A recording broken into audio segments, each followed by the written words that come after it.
Well, really, it's a subjective essay about the city I grew up in, which is Liverpool.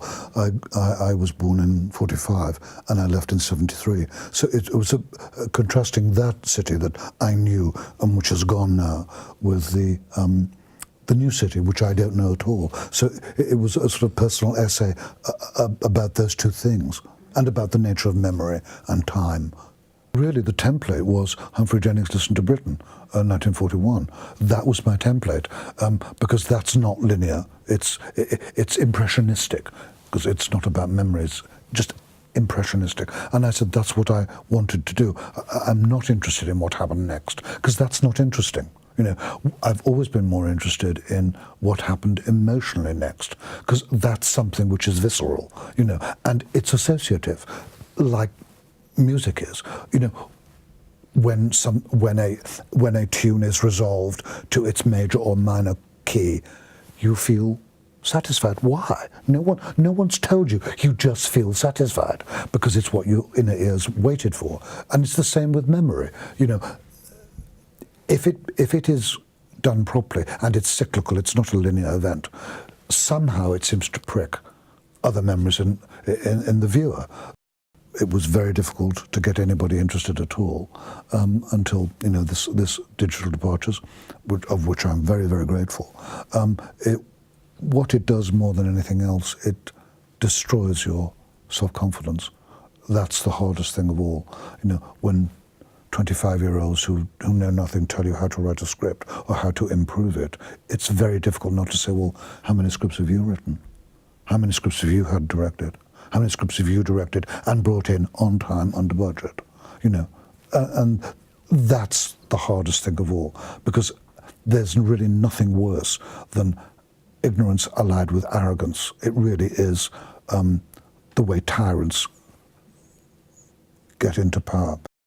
It's a really pernicious religion, Catholicism, because it imbues in you so much guilt.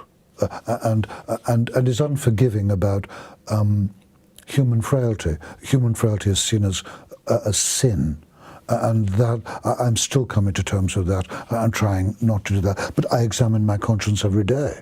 You know, I'm always doing it because that's how I was brought up. Although, you know, I haven't believed for 40 years.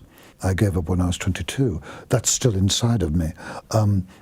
As far as sexuality is concerned, when I was growing up, homosexuality was a criminal offence. Until 1967, you could go to prison, and I thought, well, I'm not going to prison. And I've never come to terms with it. And I decided then and there that I would probably be celibate, and I actually have been. Also, just on a normal level, even if I were straight, I think I wouldn't be very good at sex either, because I'm too self-conscious, you know. I notice things, if someone's got holes in their socks, I feel terribly depressed. I don't know why. The monarchy is by nature undemocratic and parasitic, you know, and when people were living in the conditions that they were living in when she ascended the throne, to do nothing about it seems to be little short of scandalous to me. But it's looked upon with this kind of nauseating sentimentality here. You know, when they're useless, all of them, they're useless, alive or dead, they're just useless. I'm not in the least interested in any of them, you know, and the sooner we become a republic, the better, as far as I'm concerned. They're just useless, you know, and how anybody can actually accept honours from that institution and not realise just how meaningless they are. Is quite astounding. In Italy, they have a saying, everyone in Britain is a lord or a lady. It's that meaningless now. I think it is, for me, it's the poetry of the ordinary. Ordinary people have poetry.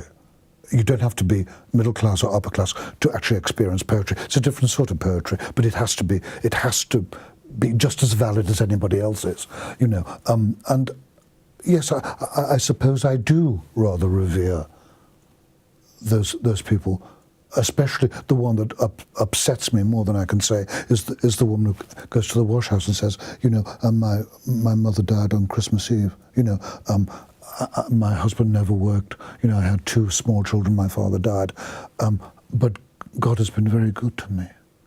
And it's said with such sincerity, it breaks your heart. It just breaks your heart. And I think people like that deserve to be celebrated because they're real and they've earned their place on the planet, which is more than can be said for Betty Windsor.